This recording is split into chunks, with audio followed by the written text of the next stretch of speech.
So hello and welcome friends. स्वागत है आप सबका एसीसी प्रिपरेशन चैनल में। टुडे हम करने वाले हैं टेरिटोरियल आर्मी कमीशन सितंबर 2021 में जो पेपर हुआ था, paper 2 general knowledge and English का क्वेश्चन पेपर। तो चलिए शुरू करते हैं। पेपर 1 है general knowledge 50 question and paper 2 में है general knowledge next 51 to 100 English question. So let's start the question paper. Shock absorbers are usually made of steel as its. जो शॉक एब्जॉर्बर होते हैं जो हमारी बाइक में व्हीकल में होते हैं, शॉकर्स होते हैं, उन्हें स्टील से क्यों बनाया जाता है? क्योंकि स्टील की जो हायर इलास्टिसिटी होती है, इसलिए उन्हें स्टील से बनाया जाता है। तो हमारा करेक्ट आंसर कौन सा हो जाएगा? C option. Next question is the first stable product of photosynthesis. प्रकाश संश्लेषण का पहला उत्पाद इनमें से कौन सा है? तो फोटोसिंथेसिस वह प्रक्रिया होती है जिसके द्वारा हरे पौधे, हरे और कुछ अन्य जीव कार्बन डाइऑक्साइड और पानी से पोषक तत्वों को संश्लेषित करने के लिए सनलाइट का प्रयोग करते हैं। तो जो प्रकाश संश्लेषण का पहला उत्पाद होता है वो कौन सा होता है? स्टार्च होता है। ठीक है, A option is correct answer, क्योंकि sugar is converted into starch in all plants. Delhi के किस सुल्तान ने सबसे लंबा नहरों का सिलसिला बनाया था? The sultan of Delhi who is reputed to have built the biggest network of canals in India was. तो करेक्ट आंसर है Firoz Shah Tughlaq. Firoz Shah Tughlaq, C option the correct answer, क्योंकि उनकी साम्राज्य के बुनियादी ढांचे को मजबूत करने में विशेष रुचि थी, इसीलिए उन्होंने बिगेस्ट नेटवर्क स्थापित किया था कनल्स का। नेक्स्ट क्वेश्चन है हमारा fourth question. Who is the author of the book the white tiger. The white tiger पुस्तक किसने लिखी है? तो ये लिखी है अरविंद अदिगा ने। B is the correct answer.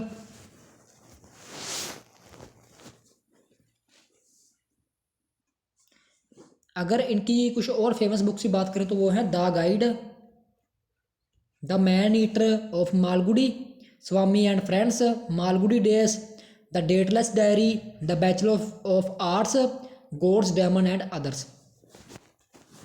अगर नीचे डी ऑप्शन की बात करें तो अरुंधति रॉय को जो मैन बुकर प्राइज मिला था वो मिला था 1907 में अरुंधति रॉय को। और she is also political activities involve in human rights and environmental causes. अगर हम सी ऑप्शन की बात करें विक्रम सेठ की, उन्होंने लिखी थी द गोल्डन गेट 1986, और उन्होंने जो गोल्डन गेट लिखी थी 1986 में, और उनका जो एपिक नोवेल था वो था ए स्टेबल बॉय।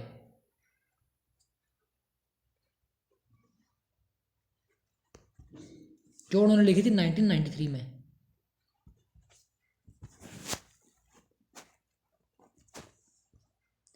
नेक्स्ट क्वेश्चन है हमारा फिफ्थ क्वेश्चन। यूट्रिफिकेशन से क्या मतलब है? तो eutrophication the gradual increase in the concentration of phosphorus, nitrogen and other plants nutrients in an ageing aquatic ecosystem such as lake. यानी कि किसी झील में फास्फोरस, नाइट्रोजन और अन्य पौधों के पोषक तत्वों की एकाग्रता का बढ़ना। अगर किसी झील में phosphorus, nitrogen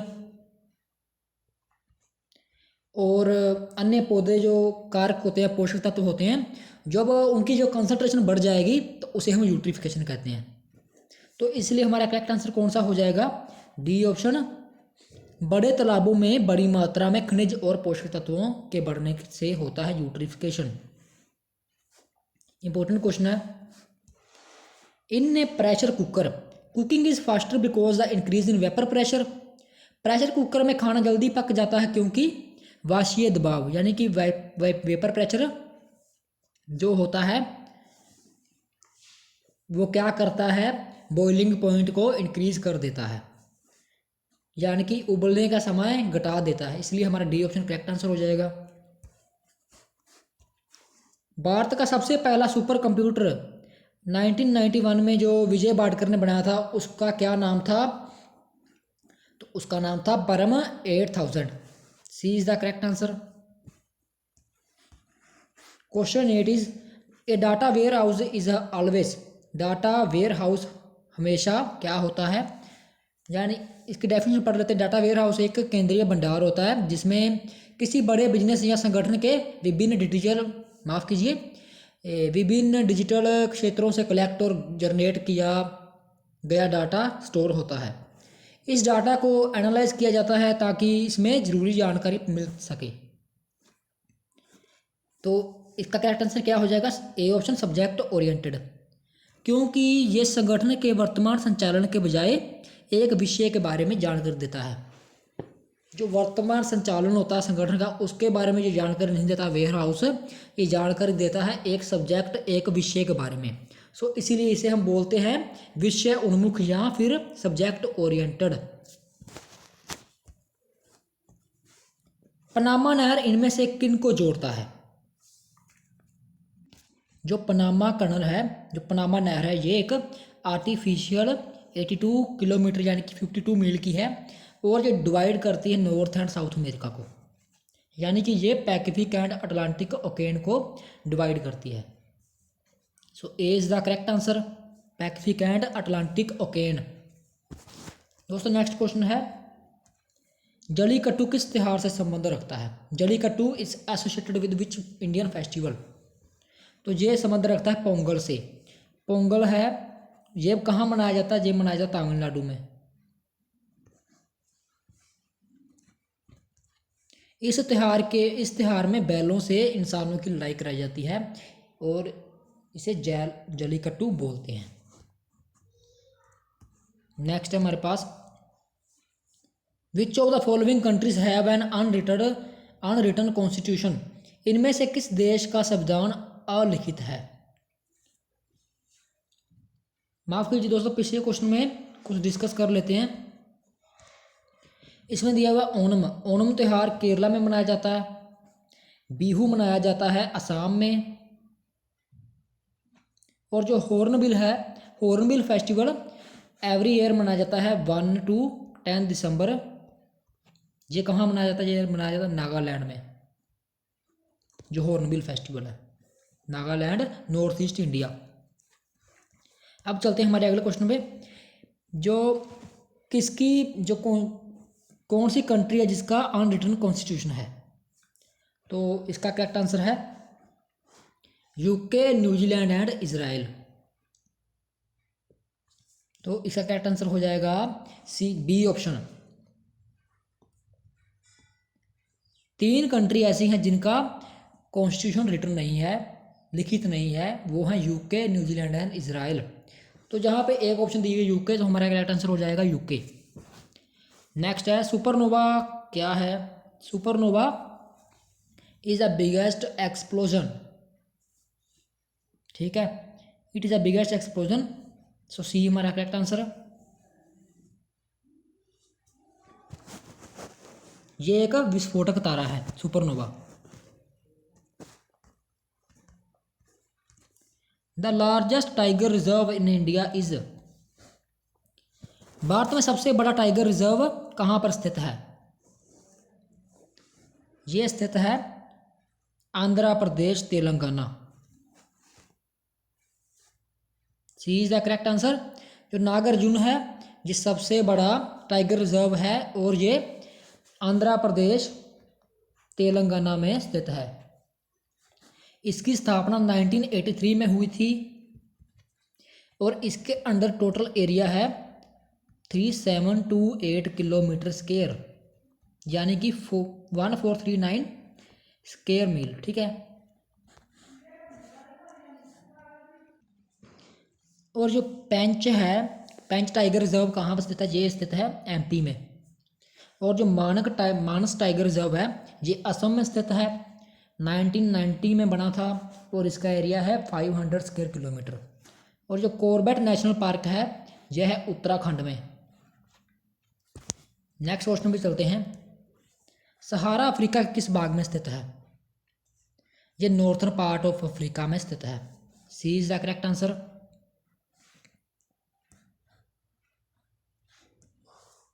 which among the following comes under the primary sector of Indian economy.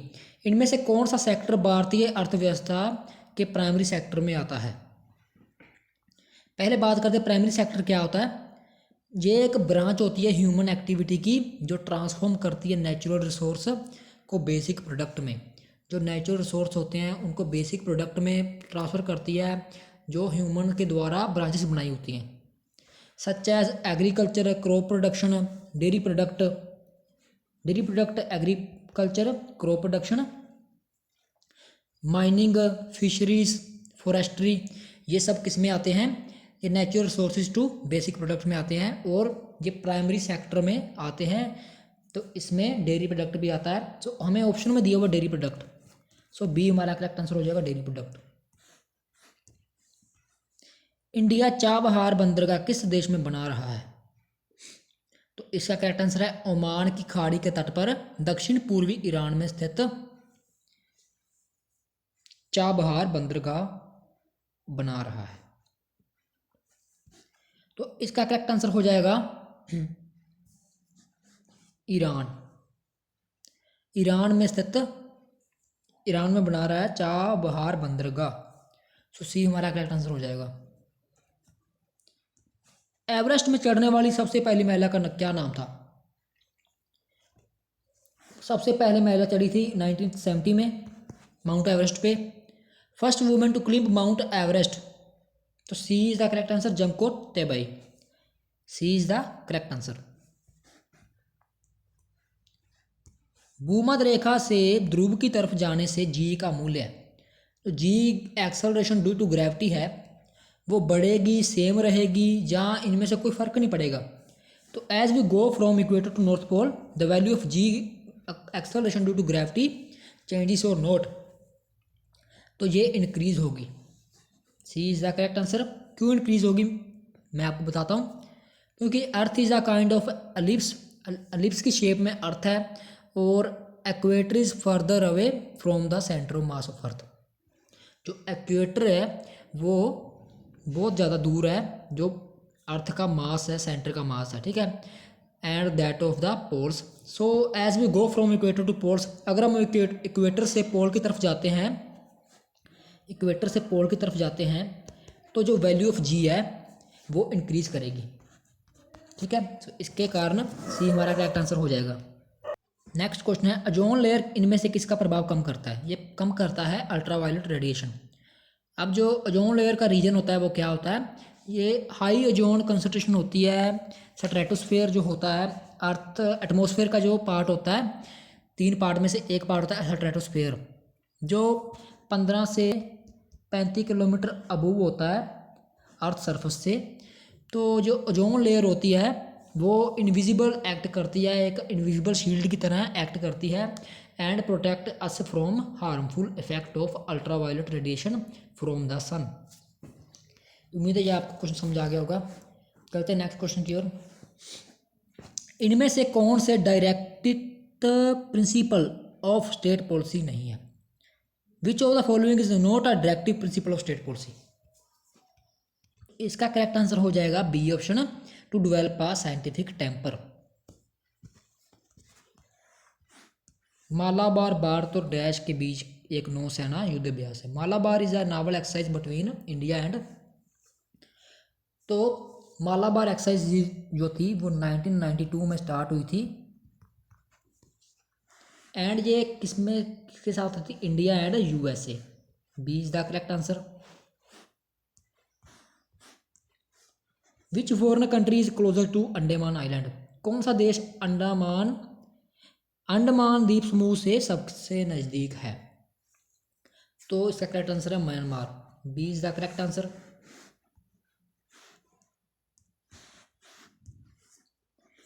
Which of the following was the first metal used by man. इनमें से कौन सा धातु सबसे पहले मानव ने इस्तेमाल किया था। तो वो किया था कॉपर। ओवर 10,000 ईयर्स अगो, 10,000 साल पहले की बात है जब मानव ने सबसे पहले कॉपर का यूज़ किया था। रुपया के परिवर्तनीयता से क्या ताल्लुक है। कन्वर्टिबिलिटी ऑफ रूपी इम्प्लाइज, इसका करेक्ट आंसर है सी, रुपये को दूसरे मुद्रा में रूपांतरण स्वतंत्र रूप से करना और विपरीतता।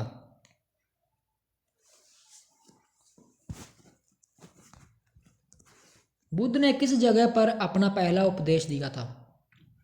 तो इसका करेक्ट आंसर हो जाएगा Sarnath. B is the correct answer, B is the correct answer Sarnath. The only country in the world whose flag is not square or rectangular is, दुनिया का अकेला कौन सा देश है जिसका झंडा वर्ग या आयत नहीं है? तो इसका करेक्ट आंसर हो जाएगा नेपाल। नेपाल का झंडा ट्रायंगुलर शेप में है। Who was the first women president of Indian national Congress? 27 का करेक्ट आंसर है Annie Besant, Mrs Annie Besant. A is the correct answer. उन्होंने प्रिसाइज किया था 1917 में, और उसके बाद सरोजनी नायडू जी ने किया था, डी ऑप्शन में दिया हुआ है, उन्होंने किया था प्रिसाइज 1925 में। Fiscal policy is connected with, वित्त नीति किससे जुड़ा हुआ है? जो फिस्कल पॉलिसी है ये क्या होती है? जो हमारी गवर्नमेंट होती, सरकार होती है किसी कंट्री की, वो कंट्रोल करती है फ्लो ऑफ टैक्स रेवेन्यू।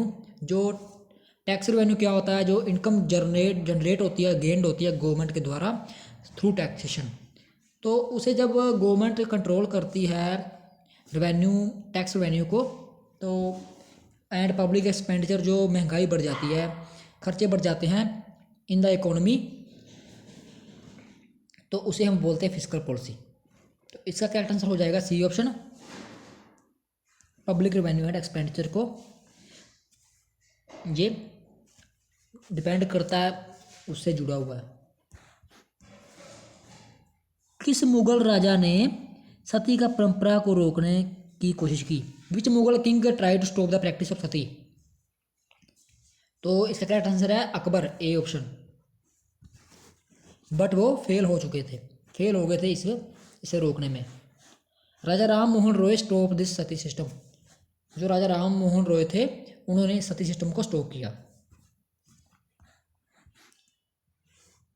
सूर्य ग्रहण कब होता है? सूर्य ग्रहण तब होता है जब मून, जो हमारा चंद्रमा होता है, वो अर्थ और सन के बीच में आ जाता है, और जो शैडो, एक कास्ट शैडो ओवर अर्थ के ऊपर एक शैडो कास्ट कर देता है। तो हमारा सी ऑप्शन करेक्ट आंसर हो जाएगा। Who is the first Indian cricketer to take a hattrick of wickets in a test? तो इसका करेक्ट आंसर हो जाएगा हरभजन सिंह। उन्होंने हैट्रिक ली थी विकेट्स की, तो कब ली थी? उन्होंने ली थी 2001 में। किसके अगेंस्ट ली थी? उन्होंने ली थी ऑस्ट्रेलिया के अगेंस्ट। अब तक इंडियन क्रिकेटर में 3 ऐसे जांबाज हैं, जिन नाम बताता हूँ मैं आपको। इंडियन बॉलर्स हैं जिन्होंने टेस्ट मैच में हैट्रिक लगाई है। एक तो हमारे हो गए हरभजन सिंह, दूसरे हो गए इरफान पठान, और तीसरे हो गए जसप्रीत बुमराह।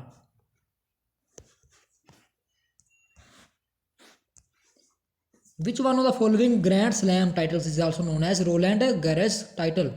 इनमें से कौन सा grand slam Roland Garros title से भी बुलाया जाता है? तो ग्रैंड स्लैम क्या होता है? जो अचीवमेंट होती है, जो ऑल 4 मेजर चैंपियनशिप होती है एक कैलेंडर ईयर में, उसे जीतने, जो अचीवमेंट होगी उसे जीतने के लिए, तो उसे हम बोलते हैं grand slam. The achievement of winning all 4 major championship in one discipline is in the same calendar is called grand slam. तो इसका करेक्ट आंसर हो जाएगा French open, A is the correct answer. संतानों में आनुवंशिक सामग्री में परिवर्तन इनमें से किस कारण होता है? Which of the following causes variation in the genetic material of progeny? तो इसका करेक्ट आंसर हो जाएगा D option 1 and 3, sexual reproduction, यौन प्रजनन एंड म्यूटेशन यानी कि परिवर्तन। नारायण कार्तिकेयन किस सेल से जुड़ा हुआ है? Narayan Karthikeyan is a sportsman in the field of, इसका करेक्ट आंसर है D option, formula 1 car racing. उनका जन्म हुआ था 14 जनवरी 1977 में। वो एक रेसिंग ड्राइवर थे और first formula 1 driver from India, वो फर्स्ट फॉर्मूला 1 ड्राइवर थे इंडिया से। In banking sector C stands in CBS 4, banking क्षेत्र में CBS में सी किसके लिए प्रयोग होता है? ये फुल फॉर्म होती है CBS की, कोर बैंकिंग सिस्टम।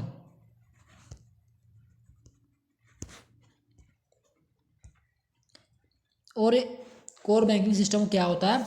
ये एक नेटवर्क होता है बैंक ब्रांच का, जो हमें अलो करता है, कस्टमर को अलो करता है to manage their accounts and use various banking facilities from any part of the world.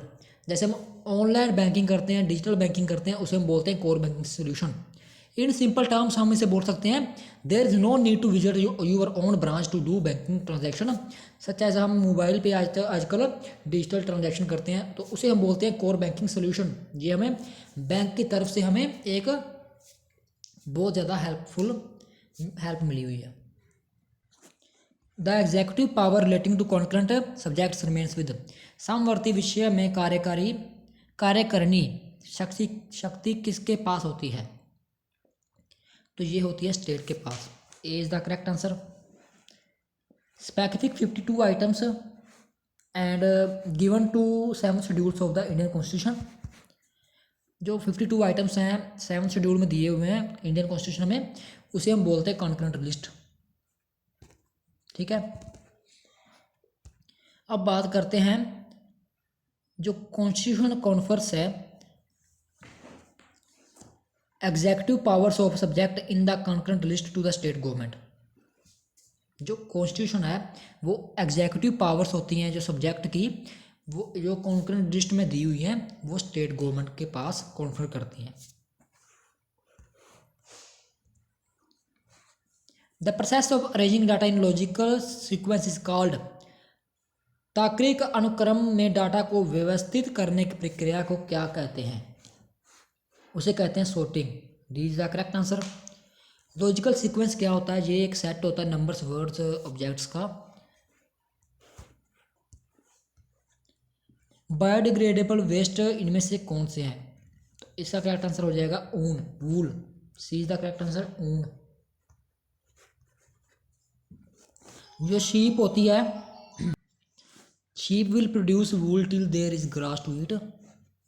Sheep तब तक प्रोड्यूस करेगी वूल को जब तक उसके पास ग्रास होगा खाने के लिए। अब जब वूल जब डिस्पोज होगी उसके चमड़ी से, तो डिस्पोज हो जाएगी, निपटारा हो जाएगा वूल का नेचुरली, ये डिस्पोज हो जाएगी नेचुरली।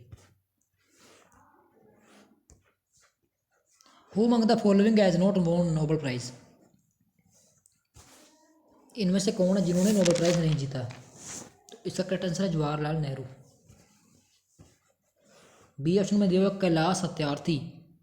कैलाश सत्यार्थी को नोबेल प्राइज मिला था 2014 में for the struggle against suppression of children. जो सप्रेशन चिल्ड्रन की उसे स्टॉप किया उन्होंने, और यंग पीपल के लिए, ठीक है, उसके लिए उन्होंने स्ट्रगल किया, तो इसलिए उन्होंने नोबेल प्राइज़ मिला उनको 2014 में। और एक जो राइट है चिल्ड्रन एंड टू एजुकेशन का, उसके लिए भी उन्होंने काम किया।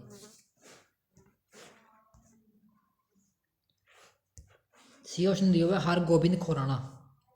इनको नोबेल प्राइज़ मिला था फिजियोलॉजी और मेडिसिन में के लिए 1968 में, ठीक है। मदर टेरेसा जी को मिला था 1979 में awarded Nobel peace prize. Addition of gypsum to cement.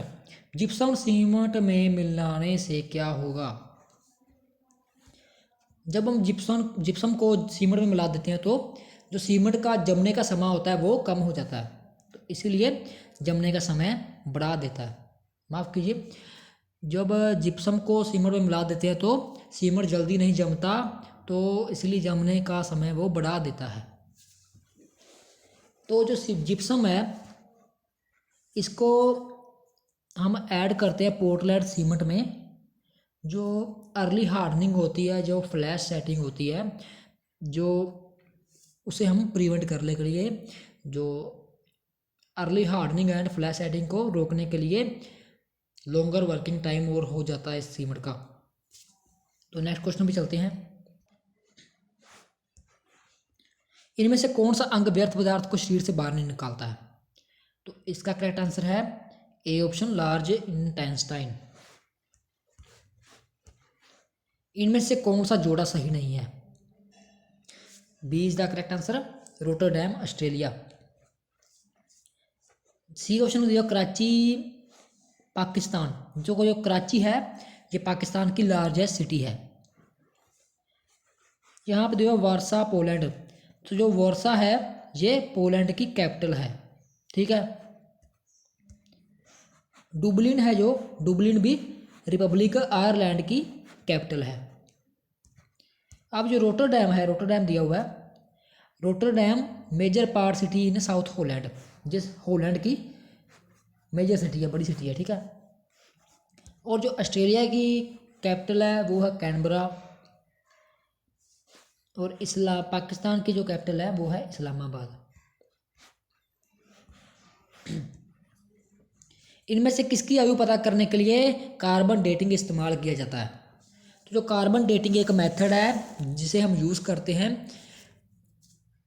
To estimate for carbon based material that originated from living organism.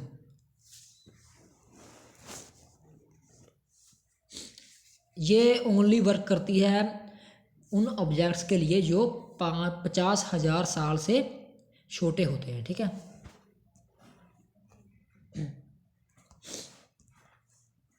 इनमें से कौन सी गुफाएं मुंबई हार्बर के पास स्थित हैं? तो इसका करेक्ट आंसर है सी ऑप्शन, एलिफेंटा।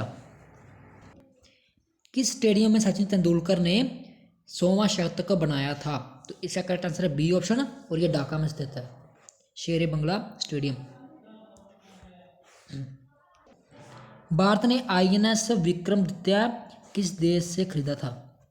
तो ये खरीदा था रशिया से। ये खरीदा था 2.3 अरब डॉलर, यानी कि 14,000 करोड़। भारत में लोकपाल और लोकायुक्त के पद किस पर आधारित हैं? तो इसका करेक्ट आंसर है B option, ombudsman of Scandinavia. जो ओम्बड्समैन है उसे इलेक्ट किया जाता है पार्लियामेंट के द्वारा for 4 years. He or she monitors the administration of national and local authorities in order to safeguard the right of individuals. वो मॉनिटर करते हैं एडमिनिस्ट्रेशन को जो नेशनल और लोकल अथॉरिटीज़ की होती है, किसके ऑर्डर पे? जो सेफ गार्ड करने के लिए इंडिविजुअल्स के राइट्स हैं। वायुसेना से किस अध्यक्ष को मार्शल का पद मिला? वो मिला अर्जन सिंह को। यहाँ पे अर्जुन लिखा है, उनका करेक्ट नेम है अर्जन सिंह। कब मिला था? 15 जनवरी 1966 में।